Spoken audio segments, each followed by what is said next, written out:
सत्कार योग प्यारे साथ संगत जी, प्यार और सत्कार से कहना धन निरंकार जी। बंदे जिसने तुझे इंसान बनाया, इसे भूल गया, इसे जान न पाया। सतगुरु निरंकार दातार सच्चे पातशाह का हम हर पल शुक्राना करते हैं। सतगुरु ने हमें इस परम पिता परमात्मा से मिलाया है और मानव जीवन का लक्ष्य बताया है। सबसे उत्तम कर्म यही है कि परम पिता परमात्मा को जानकर हमने सेवा सिमरन सत्संग में भी अपना समय लगाना है।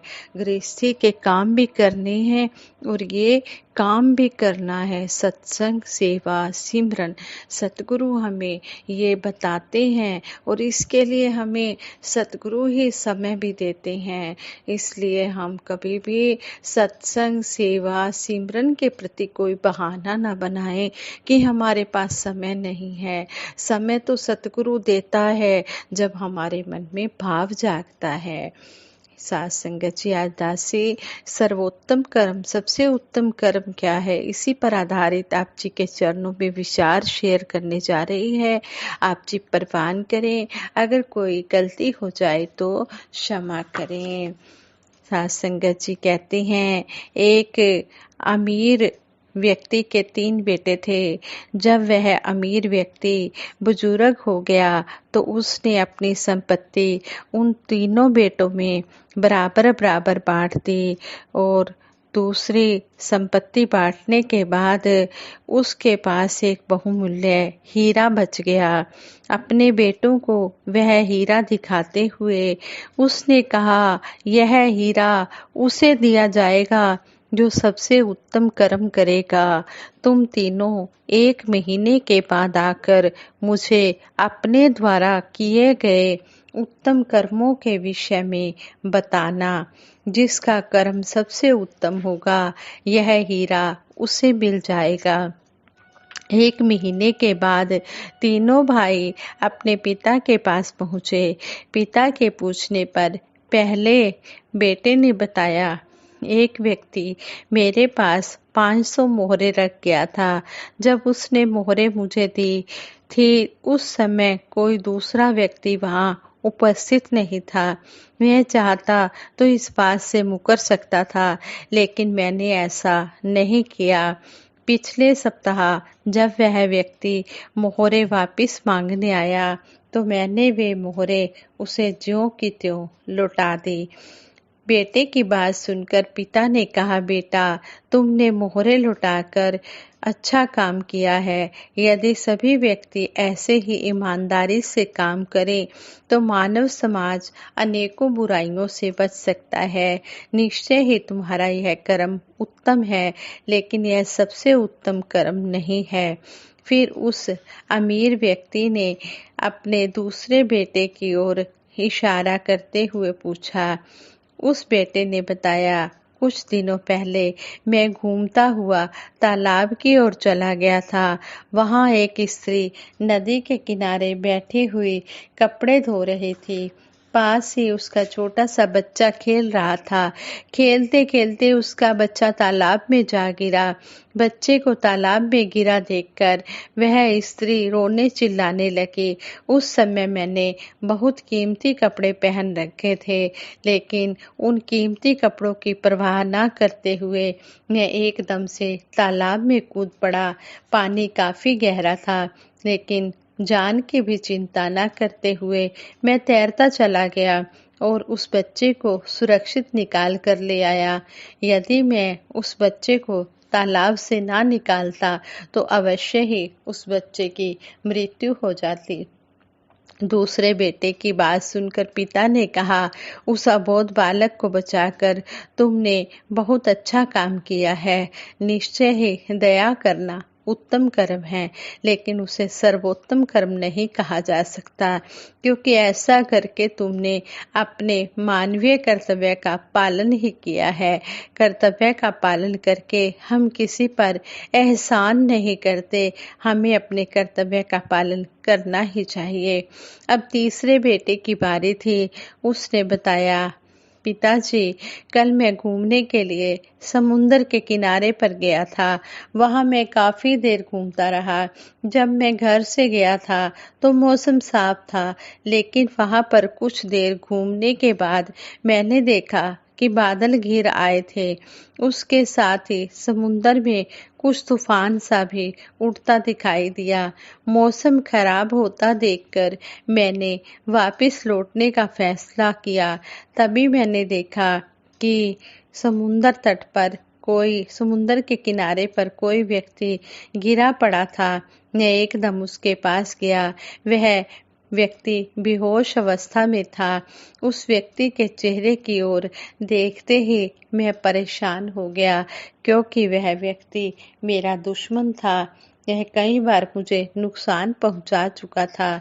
वीरान समुंदर के किनारे पर उसे बेहोश पड़ा देखकर एक बार मेरे मन में आया कि अगर मैं हल्का सा धक्का देकर इसे समुंदर में बहा दूं तो मेरा वह कांडा सदा के लिए निकल जाएगा। उस समय दूर दूर तक समुंदर तट वीरान था।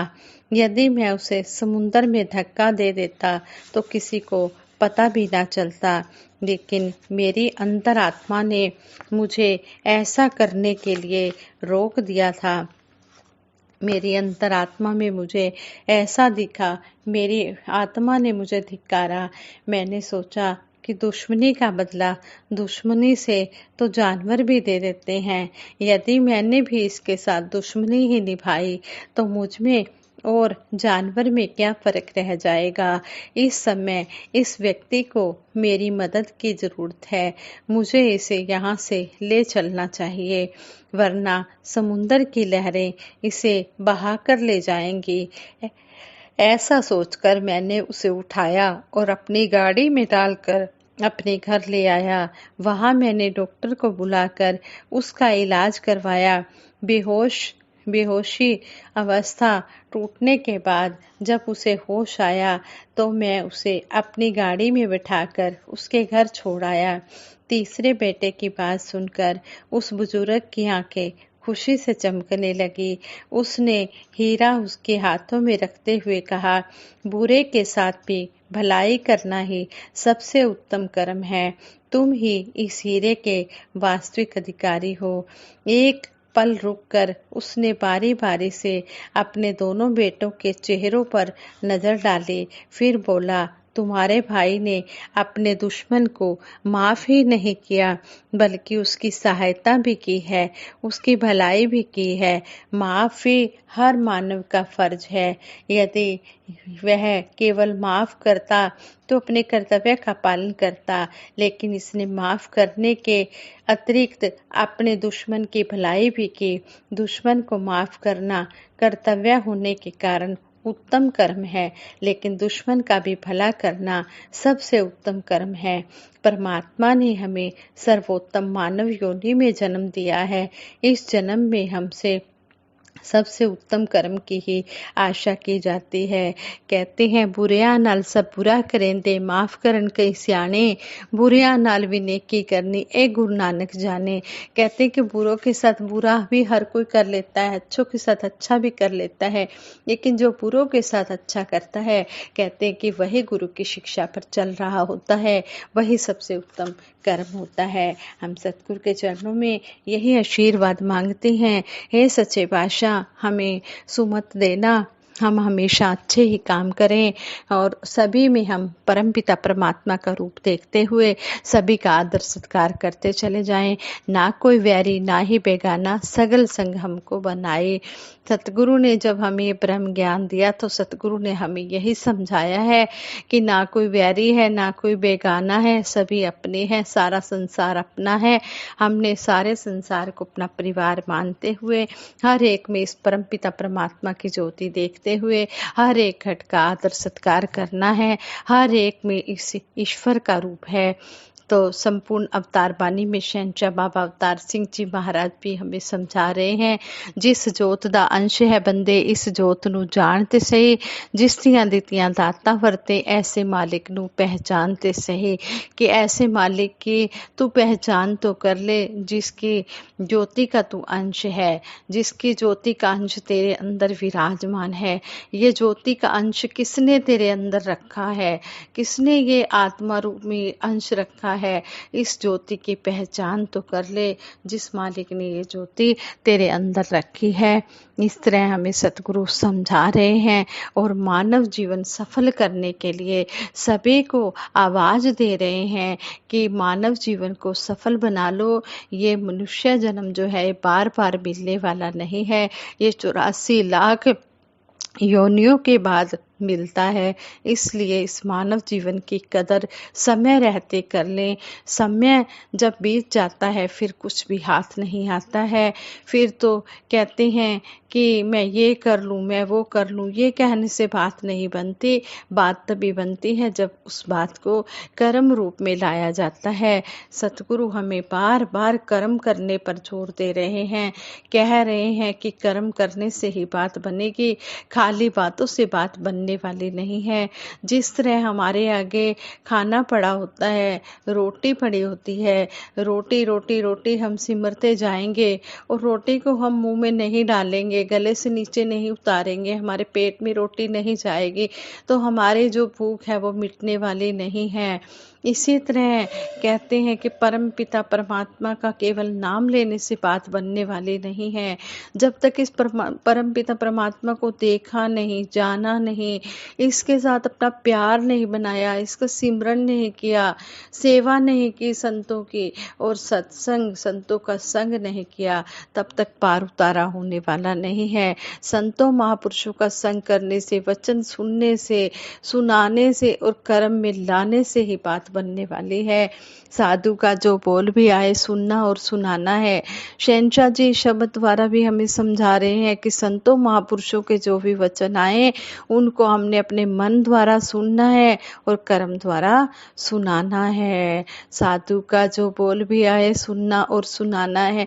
पाँव से चलकर संगत आना, कर से सेव कमाना है, रसना से है कीर्ति गाना, आँख से दर्शन पाना है, श्रद्धा प्यार से गुरुचरणों पर हरदम शीश झुकाना है। जो कुर्सी के कर्म कमाए तीनों सुख वह पाएगा, कहे अवतार गुरु हो राजी जग सारा यश गाएगा।